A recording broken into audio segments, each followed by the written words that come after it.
ای نسل دیوانی غزل، شاد آمدی شاد آمدی. نقد دل و جان در بغل، شاد آمدی شاد آمدی. بنیاد غمها سوخته، جانی مرا افروخته. بر قصد صد مکروه یل، شاد آمدی شاد آمدی. سلامی پر از مهر و محبت ما را بپذیرید بینندگان عزیز و گرامی قدر برنامه آفتاباران. سعادتمند از آن هستیم که در هر برنامه خود با معنی های جالب مهمان خاندان شما میگردیم. در برنامه امروزه ما نامزد علم های فیلولوژی استاد عزیزمان نورای نورزاد قرار دارند. استاد عزیز خوش آمدید میگوییم به برنامه ما و میخواستیم چون انعنه در برنامه امروزه نیز یکی از شعرهای استاد لایق را از اشعار شاعر زنده یاد شرح و تفسیر بفرمایید تا از معنی های جالب و دامنه‌دار آن آگاه گردند. استاد عزیز خوش آمدید میگوییم و میخواستیم پارچه از شعری انتخاب کرده ما قرائت میکردم. ثانیاً شرح و تفسیر شما به بینندگان گرامی ما غذای معنوی خواهد بخشید. عالمی تازه بجویم که بود عالمی دل، بگذرم از غم جان تا برسم بر غم دل. غیر بی دردی همه درد جهان در دل من، این بود نقد من از مجمع بیش و کم دل. من هم از جمله کیهان گذرانم، لیکن راه جویم به فلک رهی پیچ و خم دل. استاد عزیز میخواستیم درباره پارچه اولی شعر فکر و اندیشه های شما را دانسته باشیم. منظور شاعر در این شعر چی است؟ میخواست با مطلب های خود با خواننده خود کدام معنی ها را پیشنهاد سازد؟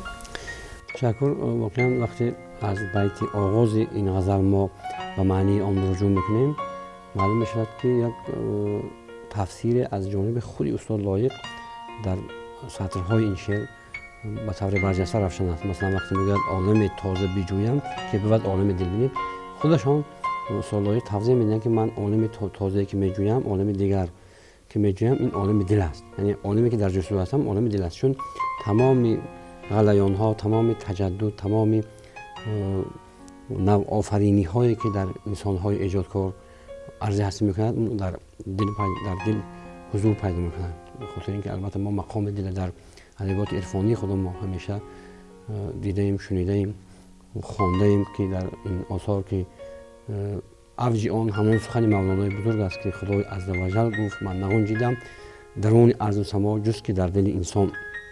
و میگه سولای در ادامهشون که میگذرم از غم جان تا برسم بر غم دل. ببینید برای به غم دل رسیدن، چون این غم دل که محصولش همون عشق برینی هست و اون رو مثلا ابوالمعانی میگه که این آتش بیرنگ نسبت همه کس رو. ببینید من از بحر جان میگذرم تا رسم بر غم دل، چون در اون غم دل همون عالم دیگر است که یعنی اینا مثلا گذشته های ما میگن که عالم از نب باید ساخت باید عالمی، یعنی همیشه در اندیشه شاعران یک بنیاد، یک طرح اندازی یک جهان دیگر است، جهان شعر است. البته اون جهان، اون دنیا در عالم واژه ها، در عالم شعر عرضه هستی میکنه. ببینید مثلا در هر شعری استاد لایق یک تکاپوی یک جهان دیگر، یک مثلا یک احساسی که پیام از عالم دیگر میبرن با مشاهده میگن. چون و در ببینید در بیت بعدی میگن که غمی بی دردی همه درد جهان در دل من، غیر بی دردی همه درد جهان در دل من، این بود نقد من از مجمع بیش و کم دل. یعنی در غیر از بی دردی تمام دردهای جهان در دل من است. و ببینید این هم مثل همون شاعرای گذشته ما استاد لایق از این دردها که محصول اون شعر است، محصول اون ایجاد است، اینا مثلا برای خودشون یک ارزش قائم هستند. در مثلا میگن این بود نقد من از مجمع بیش و کم دل. از همه بیش و کم من نقد همین است که تمام دردهای دنیا در دل من هست. این دل مثلا همه این دردها تحمل میکنه. و ما همیشه میدونیم که اصل ماهیت شعر پیوند به همین دردهای دارد که اون دردها مثلا یک در بذات خود دوای اون دردها همین ایجاد است. و بعد در ادامه همین مطلب مخصوص تاکید میکنه استاد که من هم از جمله کیهان گذرانم، لیکن یعنی منم کیهان فتح کیهان میکنم.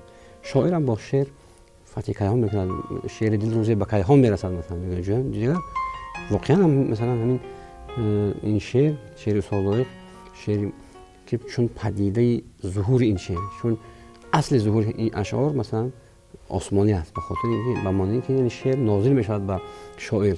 شعری که مثلا در ادب شناسی یک اصطلاح هست، شعری آمده و شعری آورده. بعضی نفرایی هستن که مثلا میشنن مینویسن، اما شعر استاد که مثل دریا شعر آمده است و به همین خاطر میگن که من هم از جمله کیهان گذرانم و بود اینجا یک اندازه خودشان توضیح میدن که لیکن یعنی من به واسطه به اصطلاح کشتی کیهانی با کیهان پرواز نمیکنم، راه جویم به فلک از راه پیچ و خم دل، از راه دل میگذرم.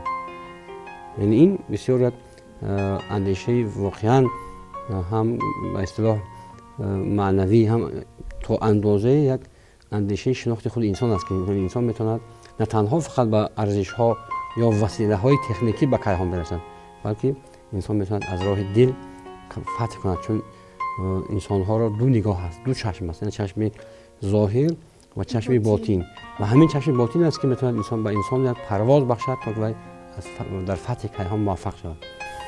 تشکر استاد عزیز. در بین خاص و عام، در بین اون ادبیات شناسان نه، البته در بین اون مردم عادی چنین عقیده ها وجود دارد که خوانندگان عادی شعر استاد لایق گویا در شعر استاد لایق مضمون های فلسفی نیست، از سبب آن که شعر استاد لایق ساده فهم و عام فهم است و هر نفر خواننده در مورد قرائت کردن از مضمون آن با مضمون و مندرجه آن پی میبرد. ولی نابسته میخواستم که در وقت قرائت این شعر معلوم گشت که با اندیشه من در این شعر مضمون های فلسفی وجود دارد. میخواستم پورتر به بینندگان گرامی ما درباره این موضوع فکر و اندیشه های خود را بیان میکردید. واقعا این مطلب چندین بار برای ما هم در حضور بعضی از مشتاقان شعر استاد لایق صدا داده بود و البته این سبب آن است که اون سهل ممتنع و سلاست و روانی که در شعر استاد لایق هست، شاید به همین سبب اکثرا گمان میکنن که چون شعر بدلی می نشینند، لیکن استاد لایق که در برابر یک شخصیتی برجسته مثلا در قلمرو شعر ما بودن هستند و البته میمونن، در مثلا شخصیتی بسیار اندیشه پرور هستند، اندیشه های خیلی چقدر که خودشون گفتن شعرها با توسط این شعرها کیهان گذاری کردن و در البته این در برداشت و معرفت اون حقیقت هایی که از زندگی سرچشمه میگیرد. از زندگی هم خودش یک فلسفه است، مثلا آمده رفتن، فلسفه آمده رفت، فلسفه آفرینش، که این نکته ها در شعر استاد لایق خیلی با یک زبان ساده و روان و زیبا شرح یافتند. مثلا ببینید در همین بیت بعدی میگن که زندگانی ز ازل گردش موزون دارد، یعنی از ازل زندگانی ما یعنی گردش گردون دارد، یعنی موزون دارد، مرتب میرود. مثلا هرچند که با این بیت مثلا همون تعبیر یک شاعر سبک هندی رو به خاطر میارد که میگن که غافل مشو ز عمر که چون کشتی در آب ایستاده می نماید و چون تیر میرود. استاد با شیوه خودشون همین مطلب بسیار شاعرانه گفتن که زندگانی ازل گردش موزون دارد، یعنی مرتب میرود. بعد خودشون باز هم مثل همون مطلب هایی که در بالا گفتن همین شرح میتونن که یعنی چگونه باید ما فهمیم که این گردش موزون زندگی باید چگونه فهمیدن. بعد میگن که از تپش های تبالوده پی در همه دل. ببینید همین مثلا دویمش باز بیت بدل به خاطر بیارن که نفس هر دم ز قصر عمر خشت میکند به دل، هی تعمیر این ویرانه معمار این شده. اینجا همون مطلب عمر مثلا بدل گفته است که هر یک نفسی که ما میکشیم یک خشت از عمر ما میکنند. استاد ولی شاعرانه با شیوه خودشون گفتن که من همین گردشی یا مثلا روان بودنی گردشی مثلا موزون زندگی را از روی تپش های پی در همه دل دیدم. یعنی این همون نفس است، تپش های پی در همه دل همون نفسی هست که مثلا مرتب میتپد و در مرتب تپیدن اینا هر مثلا از گذشتن عمر خبر میده، یعنی همون گردش زندگی. مثلا در اینجا یک همون فلسفه همین زندگی انسان تفسیر شده است که این مثلا این تا اندازه باید مثلا در عمق این مطلب ها فرو رفت. یا مثلا در بیت بعدی میگویند که دل اگر مرد چه سود از شرف عقل بزرگ نرسد کاش دل را خبری ماتم. می‌بینید وقتی که در جای دیگر میگه که روزی که تنم مرد کفندوز تنم هست، روزی که دلم مرد کفندوز دلم نیست. ببین یعنی وقتی که دل مرد تمام هستی انسان این از میان میره، یعنی یأس و ناامیدی و مثلا فردا دور ماندن از فردا نظره و اعتماد به آینده در انسان دور میشه.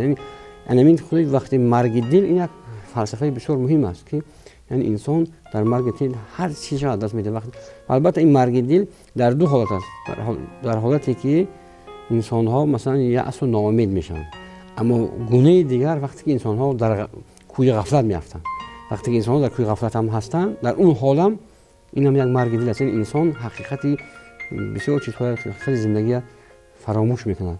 یعنی چون که در هزار ساله های ادبیات ما در این غفلت تفسیر کردن که یعنی از باعث همین غافل بودن از فلسفه عمر که مثلا کوتاه هست انسان ها با چی مثلا عملهای بد دست میزنند.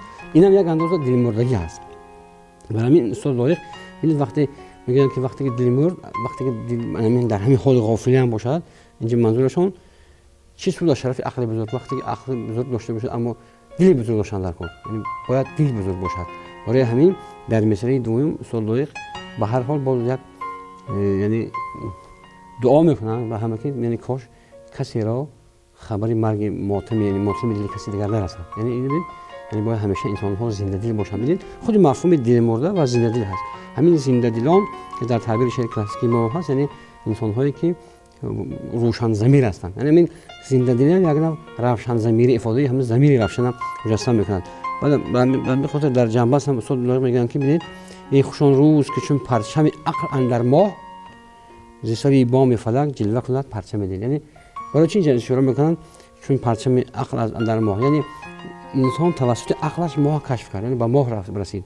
پیهان نوردان مثلا رفتن در ماه نشستن خیلی ماه کشف توسط، یعنی برای این دعا میکنن که یعنی بگذار مثل این که انسانیت توسط عقلش به ماه رسید از سر بام فلک بذار پرچم دل جلوه کنه. یعنی پرچم دل توسط چی جلوه میکنه؟ باز هم همون شعر بلند، شعرهایی که همیشه مورد یعنی جلوه روشن ضمیر انسان های مجسم میکنن که مثلا ببینید که از همین جلوه پرچم دل و اندیشه و نظر مولانای بزرگ تمام شاعرای بزرگ امروز جهان نورافشان درخشان است و مثل خود استاد لایق که امروز شعرشان همیشه پرچم هویت، پرچم خودشناسی، پرچم احترام به زمان، پرچم ملت دوستی، پرچم وطن دوستی و پرچم عشق و محبت و انسان دوستی است. تشکر استاد عزیز. هر نفر شعرهای فلسفی شاعران ما در وقت تالیف به نفر پیروی میکنند. پس استاد لایق در ایجادیات خود در موضوع مثلا شعرهای فلسفی یگان نوآوری ایجاد کرده اند و یا با یگان مثلا بزرگان ما و یگان یا شاعری معاصر پیروی کردند در اینجا. البته اینجا ما چون که اشاره کردیم اینجا مثلا قرابت‌های معنایی در این شعرها دیده می شود و این معنی ندارد که استاد لایق از اینها برداشت کردند. یعنی انسان ها همه یک فیلسوف میگه که اگر در دنیا 8 میلیارد انسان باشد 8 میلیارد اندیشه و 8 میلیارد حقیقت است. یعنی انسان ها میتونن که مانند به همدیگر به یک مفهوم نظر کنند. یعنی و از همه مهم این که ببینید همین در بیت مثلا که زندگانی از گردش مفهوم دارد، ما با اون بیت هایی که از صایب و از بیت مثلا مقایسه کردیم معلوم میشه که استاد لایق یعنی همون مفهوم با شیوه خودشون شرح کردن. یعنی نظر استاد برداشت خود در شکل دیگر، چون که همه میتونن درباره مفهوم زندگی اندیشه کنن، یعنی زندگی با شیوه خودش تفسیر کنن. هزارها مثلا از گذشته تا امروز همین خود مفهوم زندگی عمر دنیا شرح کردن، یا مثلا خود انسان بزرگان ما و امروز هم شرح میکنن. چون که و مهمتر از همه نگاه فلسفی استاد لایق نگاه خودشون است، نگاه خودشون به زندگی، به آفرینش، به هستی. مثلا مثال های زیادی هست در ادبیات گذشته ما که همین یک معنی با شیوه دیگر بیان شده است و این بیانگر اون است که به همون مفهوم، به همون مطلب همین شاعر نظری خودش دارد، دیدی خودش دارد. و استاد لایق هم به همین مثلا فلسفه اینجوری که همون گردش عمر، گذشت عمر، ببینید مثلا حاضر ما مثال آوردیم از شاعر دیگر، یا مثلا از بدیل مثلا جای دیگر میگه که نفس آشفته می‌دارد چو گل جمعیت ما را پریشان می‌نویسد که مرد احوال دریا را. یعنی اینجا در هر دو مورد بدیل مثلا یک هشدار می‌دهد، یعنی هشداری غمگینانه که یعنی این نفس هر لحظه گذشتنش یک از خاطر جمعی ما، یعنی عمر ما کم میکند. اما استاد چون شخصیتی که زنده دل بودن، یعنی زندگی دوست می‌داشتن، بودن همین مفهوم، نه اینکه مثلا به معنی که یعنی عمر میگذرد از تأسف خوردن، بلکه یک با یک بررسی به طور خودشون که با همون شیوهی که زندگی دوست می‌دارن می‌داشتن، میگویند که مثلا زندگانی از ازل گردش موزون دارد. خود همین عباره گردش موزون داشتن چه زیبا است بسیار، یعنی یک بر انسان یک روحیه دیگر می‌بخشد که می‌بینید بعد داماش میگه که از تپش، من مثلا میگم از تپش‌های تاپولودی پیدا هم دیدین، یعنی از تپش همین دیدین.